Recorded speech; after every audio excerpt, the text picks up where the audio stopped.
Hey guys, I'm pleased to bring my painting of Nefetet, plus the Guardians, which are the two dogs by her side. This is for the Kickstarter Stormsunder, which is in its very final hours at the time of posting this video, so be sure to click the link in the description below if you like what you see and want to maybe get some miniatures kind of like this. This is actually a 3D print. The final miniatures are probably actually going to be better, is what my assumption is right here. I'm going to start out with some uniform gray on all this kind of stonework here, but I will note that there is no art for her, and so I kind of based her off of Hotem Ra, the kind of the main bad guy. He has a lot of gold and a lot of red, and then also just some, you know, general kind of classical Egyptian, kind of Cleopatra style paintings and artwork. So I have the uniform gray, and I'm going to do some Nuln Oil.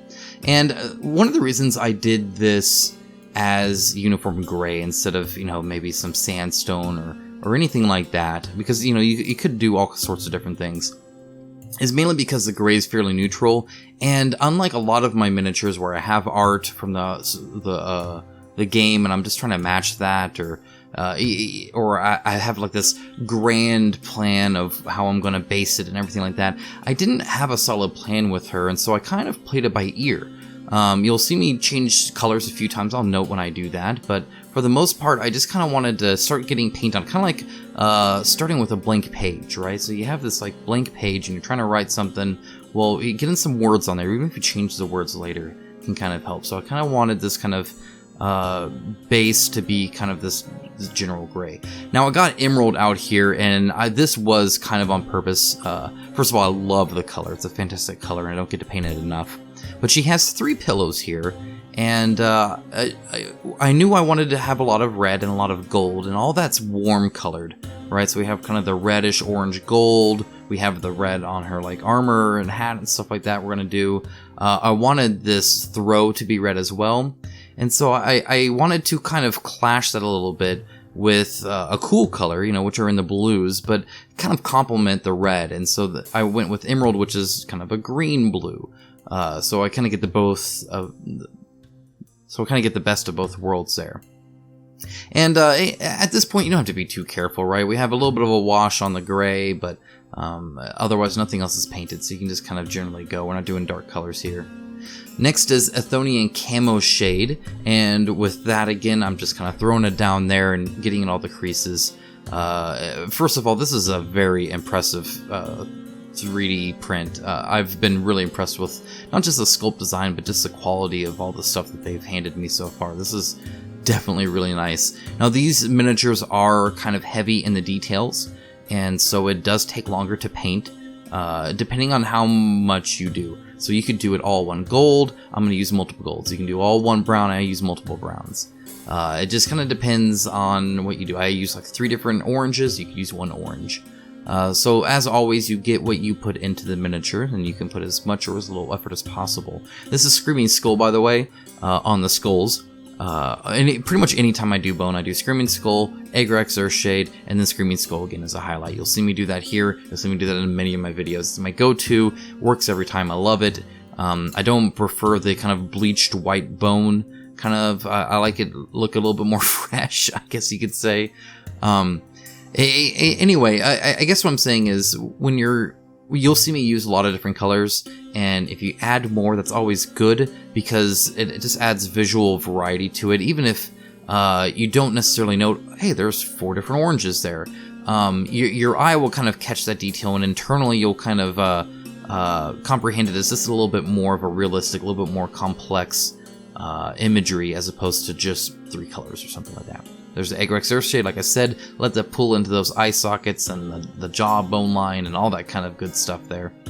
She's going to be cradling 1 up there as well. And again, even now, you don't have to be too careful here. If a little bit of wash gets on that, you know, green, it's not actually going to show up too well, and I haven't highlighted it yet, and so you can still wait a little bit. Speaking of highlight, I have Ash Gray out here. Now, I'm going to be doing 2 different layers of this, just to kind of let it really kind of pop out. I really wanted this texture to show well, and because it's probably the darkest portion of this miniature, this is a very brightly colored miniature, I wanted to kind of brighten it up too. I didn't want it to look too out of place in all this. So I'm going to highlight it up maybe a smidge more than I normally would, but I think it ends up blending in quite well and looks really good. And I must say, with as busy as this detail level is, and I have 8 hours of just recorded footage, and I didn't necessarily record everything, so there's a lot to do here. Again, I'm using several different golds and all that kind of stuff, but just take your time, I guess, and if you're gonna spend the time to paint a miniature, may as well do it right? I mean, that's kind of what I've always thought.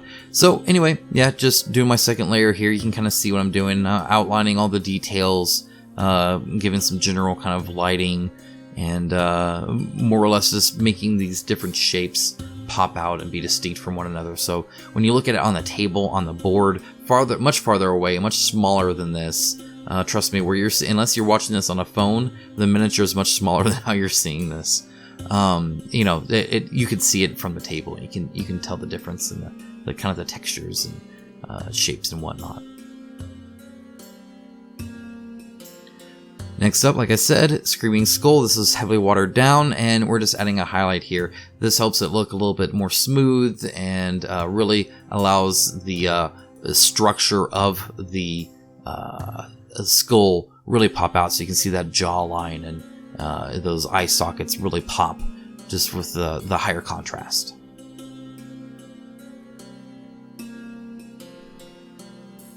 By the way, I must say, and I always love this kind of stuff here, so there's a pile of skulls behind her throne, and the amount of storytelling that you can get out of that, the amount of character that you can get out of that she's sitting casually on this throne, she's holding a skull, okay, sure, but the pile of skulls behind the throne, it can signify so much, and it's such a great and amazing kind of storytelling moment in this miniature sculpt design, and it's this kind of stuff that I really appreciate. So if you think about it, like, so she's on her throne, so she's in charge, right?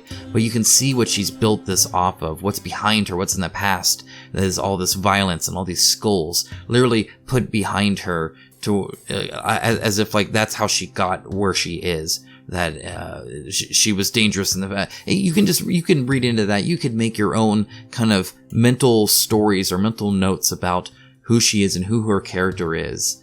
When it's not just her sitting on a throne, it's not just her casually, holding a skull or lining it with skulls. It's the pile behind it that it gets me. I mean, I love that. That's fantastic sculpt design, and one of my favorite things I noticed about this miniature, there's a lot of good things, like having a opportunity to use dragon red on this kind of throw, this kind of regal throw that she has here draped over her chair here, her throne chair, and I mean, dragon red is just awesome. Now it's army painter, which means it kind of sucks coverage wise. You got to put 2 layers on it. I'm only showing you 1. You're welcome, but man, it's worth it. I'll tell you what. You'll see once we get to highlight. Okay, so I didn't know what to do with the tassels. I'm like, what do I do with the tassels? Ended up going orange. I think they would kind of pop out quite well there. And so there's the 4 on that one, and there's 1 showing here in the corner. This is just a base coat. We'll highlight it in a little bit.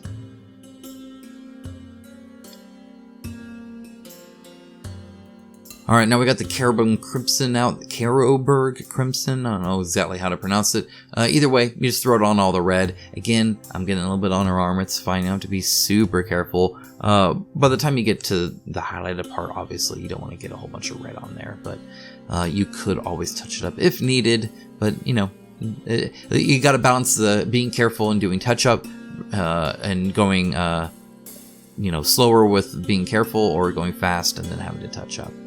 While that's drying, I went ahead and got the light orange out. It's a very much brighter orange, and just kind of highlighting these tassels a little bit so that the texture shows mostly the curvature of it, right? So I'm getting like the bends and just giving it some shape and some volume.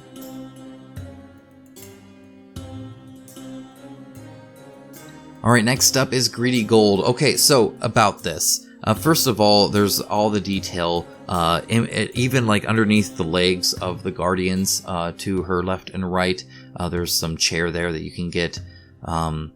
Again, I hadn't decided. I know I wanted to do gold, but I hadn't decided which golds or how to do it or how to make it visually distinct. I think I did a pretty good job. I'm pretty happy with it afterwards. But for now, I'm pretty much putting most everything in greedy gold. And I love greedy gold. Army Painter is a lot of things, but one of the things I really like about them is, look at that. It just looks like liquid gold.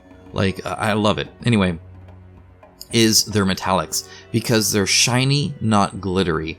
I kind of dislike most Vallejo metallics just because it looks like just like Glitterfest. It's just everything's glitter. And notice this doesn't look like glitter, this looks shiny. And that's kind of the difference. So they didn't put little glitter bits in there. Instead it just looks like gold, which I really appreciate. I like that a lot more. I dislike super glittery metallics, unless I'm wanting it super glittery. Normally I'm not. Okay, so this is actually pure red mixed with the greedy gold. So I do this often enough. Either I'll put a colored wash on the metal, or I'll mix an actual color into it. And so it's not quite as reflective, but still actually pretty close. It's not super discernible, but it tints the color as well. So I add a little bit of pure red in there, and now you have a very red gold. And again, it just kind of changes it up. You can tell it's still metallic, especially after I highlight it up a little bit and put a wash and all that kind of stuff, get that contrast stuff. But otherwise, again, it just kind of breaks up those two. I'm going to break this up even more, though. Okay, this is just regular gold. This is from Vallejo. You'll see some glitter now in this, but it's a lot brighter. It's a lot more yellow. Greedy gold is much more orange, and this one is more on the yellow side of things. So it's just a little bit brighter. Just kind of, breaking it up, doing different pieces in different golds. Just so I think it just looks better. It would be kind of boring just to have this all one color. Though, again, I mean, if that's what you got, that's what you got, and you can totally do that. Or, like I said, you can add some colors. Add a little bit of yellow in it. Add a little bit of red in the gold. You'd be surprised just having one gold plus some colors, the variances you can get in your color. So there's like the scroll work here that I'm also doing there just to make it a little bit brighter. And now we have Reikland Fleshshade overall, but a lot of times I will use Agrax Earthshade on the gold as well, but because of the red theme, I went with Reikland Fleshshade. Most flesh washes are orange or red, or just kind of that warm spectrum. Reikland being more red, Seraphim Sepia being more orange, so I went with the red wash. It's a little bit darker, so it's like a slightly dark reddish brown, and really perfect for kind of washing this. And honestly, I think it looks smooth just right off the bat. It's fine, and I'm covering this whole thing in there. May as well done the dip method almost. Also, you see the little face there and the eye, and there's also above the beetle there, you see the little kind of face there with what looks like horns. And again, just the little details are so cool here. It's not just bands here, or the wings or anything like that. Okay, so now I have brass out. Again, is this another gold? Or, I mean, I guess it's a brass, but I would consider it a gold. I don't really know the difference between brass and gold. It looks pretty much the same to me. This one is a bit more, I don't know, a bit more orange, but the brass from Vallejo is actually very reflective as well, more than the gold. And so these kind of, I call them feathers. I have a link, or not a link, but in the description below I have all the paints that I'm using and where they're going. But anyway, whatever those things are on the sides, which are super cool. Okay, now for her skin, I'm starting with Monster Brown. I am basing this off of Anita, the priest in the main game, because it looks like they'd have the same color skin. And so that's kind of how I decided to do this. And it's not difficult. Just Monster Brown and the normal highlight, and I think it looks totally fine.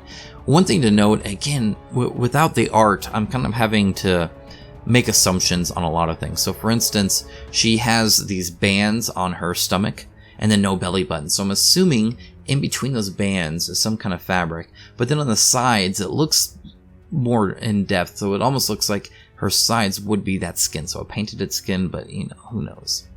Okay, so I have that pure red mixed with greedy gold out again.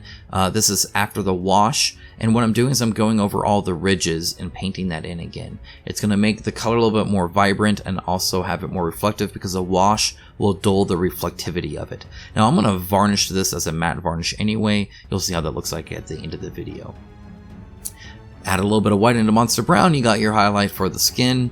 Just make sure it's heavily watered down. And also, as always, note when you are highlighting, because it's wet, it's going to be reflecting any light you're putting on it, especially when you're filming it like this and have a whole bunch of light on it. And so it's going to look brighter than it actually is because you're seeing that reflection. Once it dries, it'll actually dull a little bit. So if it looks a little too extreme at first, that means it's probably perfect because by the time it dries, it'll dull a little bit and it'll blend quite well.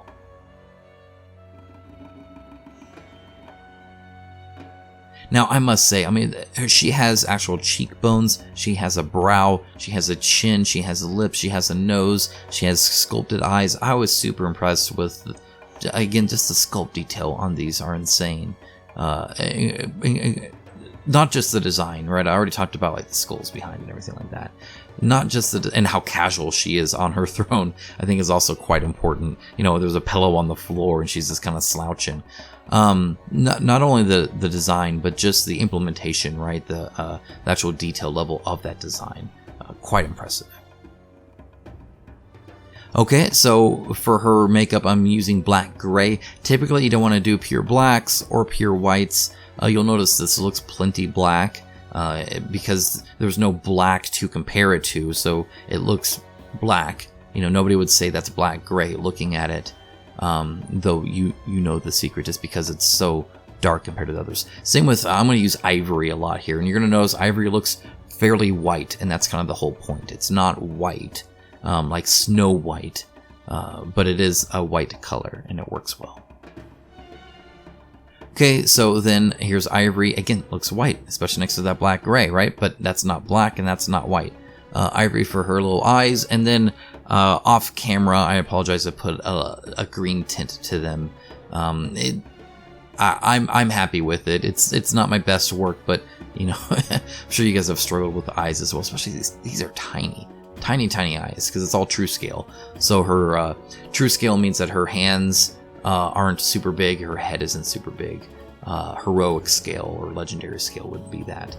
So now I skipped the red on the armor because I'm going to change it, so I didn't bother even showing it to you.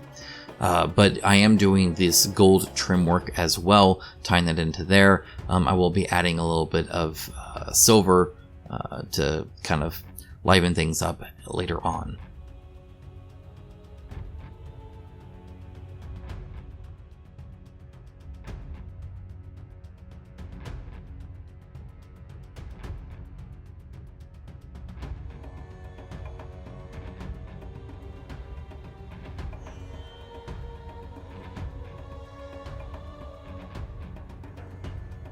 Alright, next up I have some Stormhost silver, and I'm just dry brushing it on all of this gold. And you might be wondering why I'm putting silver on gold. Well, it's for the reflection. So it's not that I'm doing non-metallic metal. That's obviously not what I'm doing. There's plenty of metallic metal paints here. But that doesn't mean you can't still try and, I guess, enhance highlights to make it seem like the light's reflecting more. And this will certainly do it. It doesn't, like when you look at it, it's not like you're like, oh, why did somebody put silver on this gold? It just looks kind of like the light's reflecting there, which is the whole point. I've done this a few times, and I'm always happy with the result. I think it turns out well. It is there's barely any silver on my brush, so I'm going ham with my brush, but there's barely anything coming out. Okay, so this is fun. Violet red is going to be the inner portion of these guardians. So they're obviously undead. But it was still kind of hard to tell. Should they be black and just super like skinny with their skin kind of tight, or do they not have skin and this is just like their muscle exposed? Again, no art, can't compare. But just looking at them and how their eye sockets are pretty empty, it seems to me like they do not have like they're pretty much undead in the fact that they don't have skin showing anymore either. Like that's already gone away. So you're going to want to use some reddish purples or a red violet. That sounds pretty good to me. We'll put a wash on here, put a highlight on here. I think it'll look really good at the end. Okay, so I have Mutant Hue out, and this is just kind of a base level highlight. We're gonna do this a second time after the wash to keep that contrast up, and just kind of give it that two-tone look, so it just doesn't look so plain. And what's nice about this is when it's thinned down like this over the violet red, it looks kind of pinkish, and so you get this kind of purple and pink combination that I think works really well.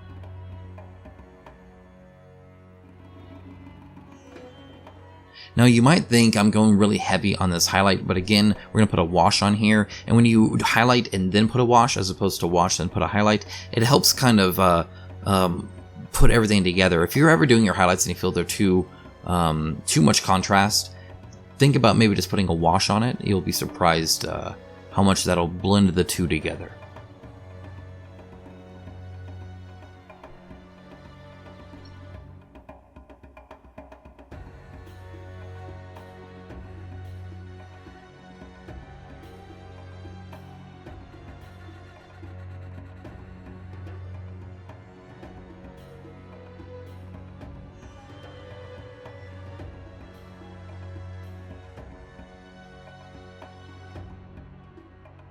Alright, next we have Retributor armor. So I actually went and bought some more colors, and well, actually my wife did because she was wanting them for her painting. And this is a very orange gold, and so I was like, well, you know what, I'm going to keep those feathers the way they are, but this little winged portion here, that's now going to be this orange. It's just a little bit more contrast, a little bit different than the other gold. I'm also going to like outline some of the highlights I have here. So this is going to have that, and so just because it's a little bit of a darker gold, right? And so I have that kind of outlined here, and then this like little sun thing. Originally I was actually going to put AVERLAND sunset in there and make it kind of like a sun, but I ended up keeping it gold and then just kind of pumping up the contrast like this. This inner working, this gave me the idea of, on the back you're going to see these bands that I'm painting right now, so just painting the inside of that darker color, so it's the strips on the outside are still much lighter. And then I was like, well, why don't we invert that and do the outline of the wings or whatever these things are as kind of this darker portion, again just to pump that contrast more. And we're going to get that regular gold out, and we're just going to go in this inner portion and just splash a little bit on there over the wash, mainly for a kind of a slight contrast and reflective bit there, just so it's a little bit, just adds more texture. The more you play around with this, the more colors you use and techniques you use and things you change it up, just the more realistic it looks. Okay, so I'm going to use one of those fancy new Citadel technical gem colors for this, and so I'm putting a STORMHOST silver underneath it, and so painting over that red with STORMHOST silver. If you were following me, just don't paint it red to begin with, and paint it silver to begin with, and you should be good to go.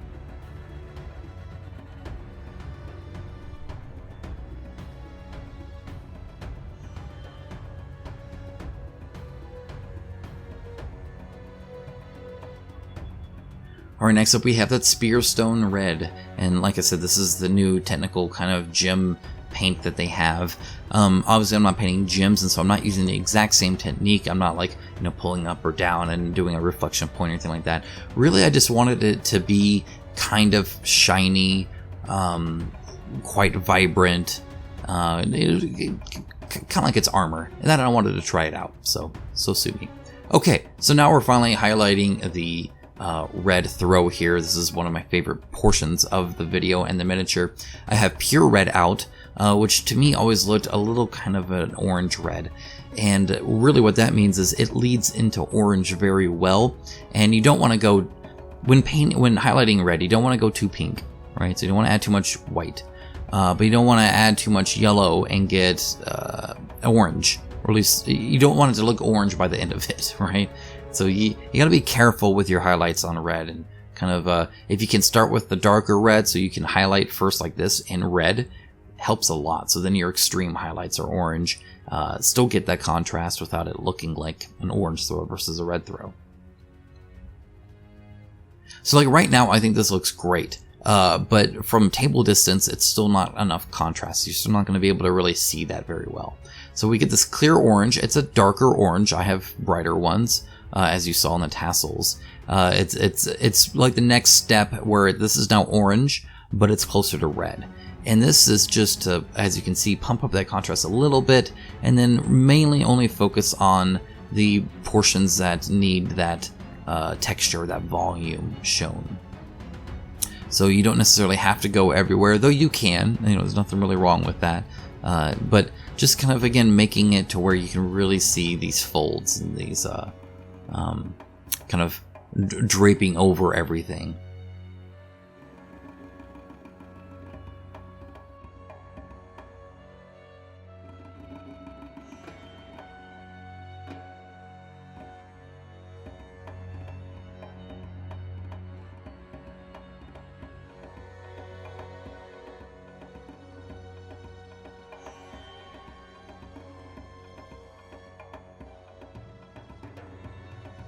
Alright, here's Carriburg Crimson out again. As you can tell, I did not fully plan this. Normally when I plan it, I try to get a color out once if I can. So like do everything that needs Carriburg Crimson on it, and then get the Carriburg Crimson out and put it everywhere that it needed it.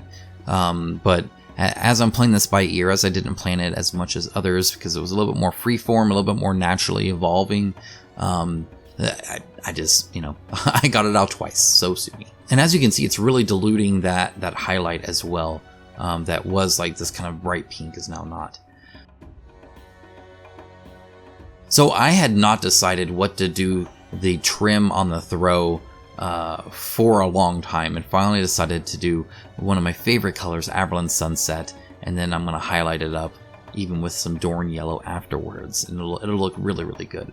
I thought this was nice. It adds a lot looking at the miniature because all of these kind of trim is right up front and kind of framing here, so it's below and then on the left hand side and the right hand side, which I thought was a good visual cue. Again, I don't know if they always sculpted with this in mind, but I found the kind of trinity of left, right, bottom to it seems obvious to me that this is kind of framing her, and that Dorn Yellow just pops out even more. Nice to have some RHINOX hide. This is a very dark brown. It's my favorite dark brown in that a lot of times dark brown will look almost like black. This is always looking like brown, just a very dark one. That's why I like that one. This is for her kind of leather cords that are around her legs, holding her feet. It's kind of in her shoe. And be sure to get the bottom of it. Alright, next up I have that mutant hue out again, as this is now even more heavily watered down, and this is just slightly put over the muscle portions again, just to bring that color back, pump up that contrast a lot. It'll look pretty stark now. When we put the mummy robes on them, it won't be brighter than that. That'll be brighter, and so I think this still is probably about as strong as I actually wanted it. I'm pretty happy with it. Now I must say, actually, of everything, these dogs took the longest, especially their mummy robes, just because it's wrapping around and it's all fine detail, and it just takes a while.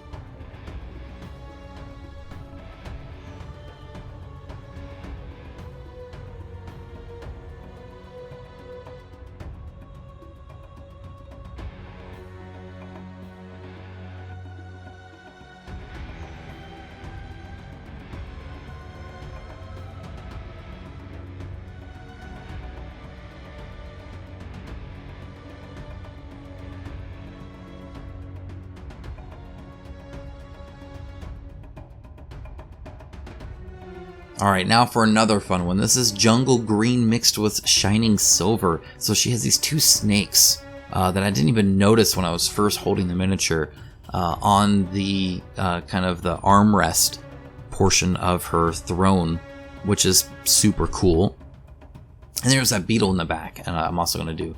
And I must say, while this, again, further frames her quite nicely, the beetle on the back is the highlight of the back. When you look at the back of it, you see that beetle and then you see the skulls.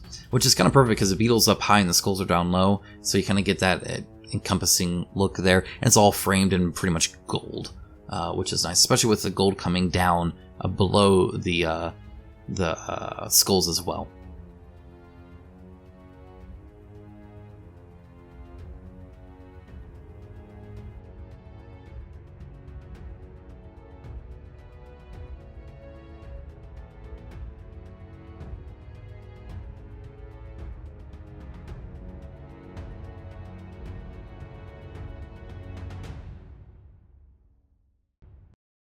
Alright, get that ATHONIAN CAMOSHADE out again. I know, it's the second time. And make all that, watch the detail just appear here. It's amazing. Oh, look at that. Is that not great or what? Love it. Wash sometimes is so impressive. When I painted it with the metallic, it just kind of lost all of its detail. You put that wash on it, it just instantly comes back. It's glorious. But let's go in to highlight it again, and also again that wash will dull it down. This will add a little bit more sheen to it. So just kind of targeting where I want it to be reflective and where I want it to be a little bit lighter.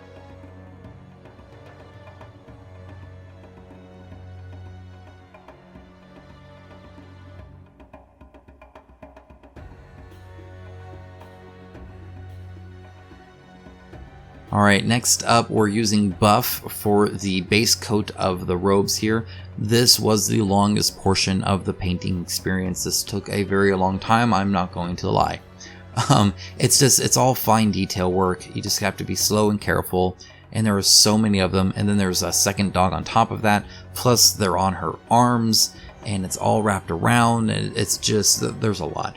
Mind you, I think it also is one of the most striking portions of the miniature. I'm glad that they're out on their side like this, but just seeing them wrapped like, I mean, look how much that adds to it, that little bit of detail compared to what it looked like before when it was just primed in gray. I mean, this is really coming together now, and you can kind of see where this is headed at this point. We're almost there, which actually helps to do this so late. If I had done this at the beginning, I would have been a little disheartened if I had done these at first. Doing this towards the end, you're like, oh, you're just ready to get done. You know you're almost done, and you're on the home stretch, and I think that helps it actually.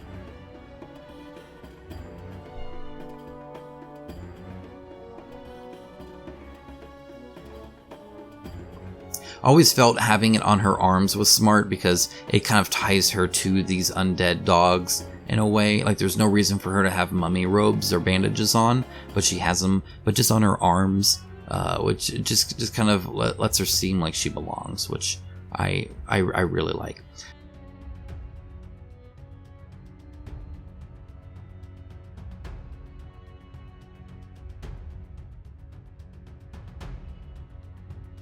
So we're going to put the wash on them, and again, you just want to be careful, and that's why I'm using a small brush. Normally I use bigger brushes for the wash, but almost everything else here is painted at this point, and so I just want to be careful and just put it where I want it.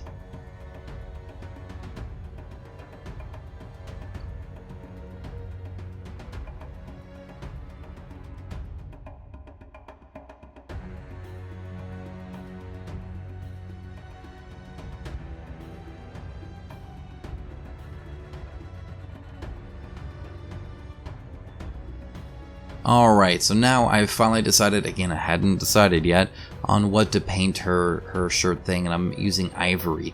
Now, one of the interesting parts here is I had painted part of her skirt as part of the throat, because to me it is blended in. Now I'm making an assumption here that it goes down there, but I think it looks good there either way. So if nothing else, I should make the art match my miniature, I feel. It'll be interesting to see this once the art is finally decided, just to see how close I was to everything.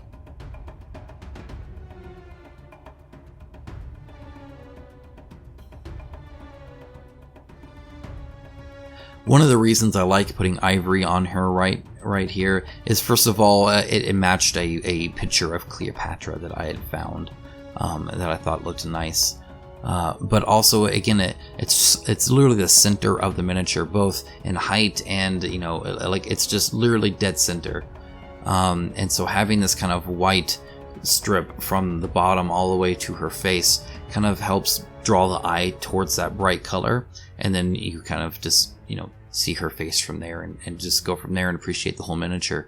A very, again, just very smartly designed with all the framing and all the centering and the liveliness of it. You know, she's not just sitting static, right? She's super casual there, which it's really well done. I appreciate it. Anytime I can appreciate the artistic sense that went into a sculpt, I know they did a good job on it. This is not a run-of-the-mill miniature here.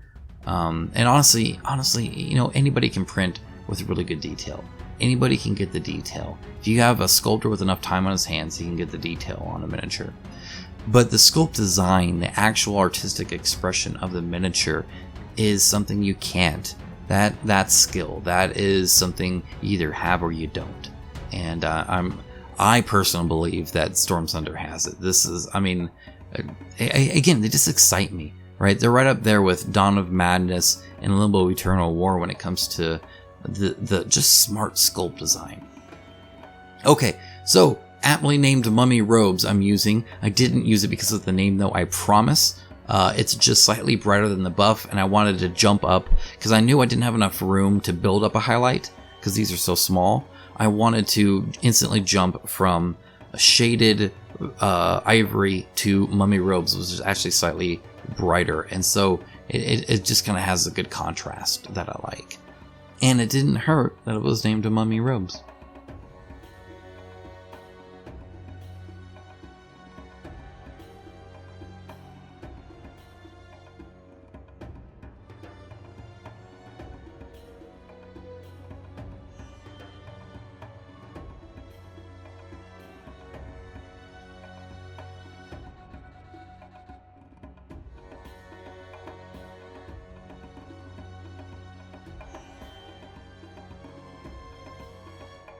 Again, this takes forever.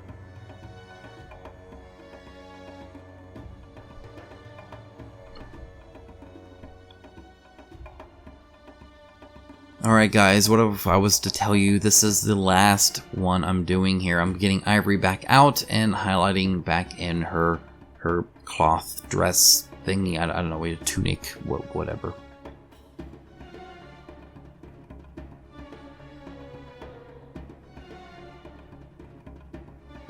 Now again, I will remind you while I'm finishing this up that Stormsunder is ending like within hours. So I apologize this took so long. This was 8 hours of just filmed footage that I had to edit and all that. It was crazy. So this was an undertaking. This took hours and hours to edit. But you know what? And now that we are at the end, I hope you enjoyed it. I hope you enjoyed hearing my thoughts about how and why I painted the way I did. I would love to know if you think you're going to paint it this way, or if you would change something. If so, what? You know, maybe you'd want something different somewhere. Again, without the art, you can do whatever the heck you want, which is kind of fun. I actually really enjoy that, though it's actually harder. I find it much easier just to follow instructions, or I paint by numbers. Oh, that's gold, I'll paint it gold. Oh, that's red, I'll paint it red. When you just have a gray mini, you can do whatever you want. That's when your brain really has to work. Again, what a fantastic miniature. Sculpt design, top tier. Detail, I forgot this was 3D printed. This was just so well done. I had a blast painting it, and I'm looking forward to painting the next one actually too. I'm excited. These miniatures are great. Alright guys, again, thanks so much for watching. I hope you appreciated it. I know I don't do a ton of painting videos. They take a ton of time to do, but I was very happy to put in the work to get this out to you guys. Hopefully in still a little bit of time before the campaign ends, just so you can see firsthand my thoughts on the miniature as I work with it and how they look painted up, at least to an average level.